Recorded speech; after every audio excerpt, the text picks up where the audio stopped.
仔咧，佢哋直接做完瑜伽啊，或者做完運動之後都冇時間就要翻工啦。咁 private area 出完汗之後咧，即係會想清潔下佢啊嘛。咁可以點咧？介紹支好嘢俾你。嗱，呢一個私處噴霧，咁就係專係貨你哋咧熱愛運動嘅一族啦。做完運動冇得即刻沖身沖涼嘅時候咧，噴一噴，成個私處 area 咧即刻清爽幾個鐘頭㗎。翻工就最舒服㗎啦。聞落個味都好自然啊。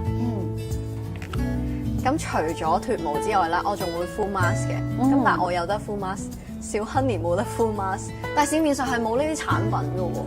咁你又講得好啱啦，小 Honey 啦，即係我哋嘅私密部位啦，其實要敷咩產品咧係最啱咧？嗱，介紹一個好嘢俾你，呢一盒咧就係我哋嘅澳洲品牌啦，都係 Intimate Care Expert。咁佢係一個 paper mask 嚟嘅，一個隨身包啦，一袋咧敷一次，咁咧就可以滿滿嘅精華咧俾晒我哋嘅大腿內側啦，大腿內側再入少少嘅愛陰位置都可以敷，可以帶去旅行。